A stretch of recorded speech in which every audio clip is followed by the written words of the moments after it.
বাংলাদেশে আমরা দেখছি বেশ্যা আর শিবির এটা নিজেদের পরিচয় দিতে চায় না, মানে কেউ বলে না যে আমি বেশ্যা আর কেউ বলে না যে আমি শিবির, এরকম আমরা দেখেছি। এখন প্রকাশ্যে না আসার কারণ আমরা জুনিয়রদের কাছে খোঁজ নিয়েছি। আমরা তো হলে থাকতে পারিনি, আমরা তো প্রকাশ্যে রাজনীতি করেছি। সকাল বিকাল আমরা যখন হরতাল অবরোধ ছিল, পদযাত্রা ছিল, সেগুলোতে আমরা অংশগ্রহণ করেছি, করার চেষ্টা করেছি। কিন্তু তারা প্রকাশ্যে না আসার কারণ এটাই, কারণ তারা গেস্ট রুমে যারা গুপ্ত ছিল, যারা শিবিরের ছিল, ছাত্রলীগে ওৎপেতে ছিল, তারা কিন্তু বেশি হামলা করেছে। জুনিয়ররা অবজেকশন দেয় যে ভাই যাদের এখন শিবির বলে চিনি 2-3 জন, এরা গেস্ট রুমে বেশি নির্যাতন করেছে, বেশি গালিগালাজ করেছে, বাবা মা তুলে গালিগালাজ করেছে। এটা পুরো ক্যাম্পাস প্রসিদ্ধ, সবাই জানে এই ক্যাম্পাসে তারা গালিগালাজ করেছে। তারা যদি এখন সামনে আসে, তারা প্রকাশ্যে আসে, তাহলে হয়তো তাদের দলের নাম খারাপ হবে, এই জন্য তারা সামনে আসছে না। এখনো গুপ্তই আছে এবং গুপ্ততেই থেকে হয়তো তাদের জীবনের শেষ সময়টুকু পাড়ি দিতে হতে পারে।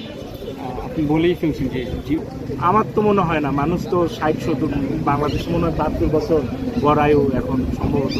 তো এই গড় আয়ু শেষ হয়ে গেলে বা জীবন মৃত্যু সন্ধিক্ষণে আসা পর্যন্ত মনে হয় আসে না। আরেকটি যেটা কথা, বাংলাদেশে আমরা দেখছি বেশ্যা আর শিবির এটা নিজেদের পরিচয় দিতে চায় না, মানে কেউ বলে না যে আমি বেশ্যা আর কেউ বলে না যে আমি শিবির, এরকম আমরা দেখেছি। এখন এটা তারা ভালো জানে তারা কি জন্য দেয় না, এটা কারণ তারাই বলতে পারবে।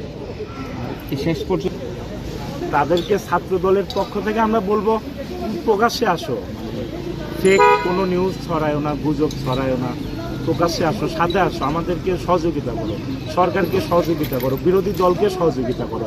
বিরোধী দল, সরকার দল সবাই মিলে তো আমাদের বাংলাদেশ গড়তে হবে।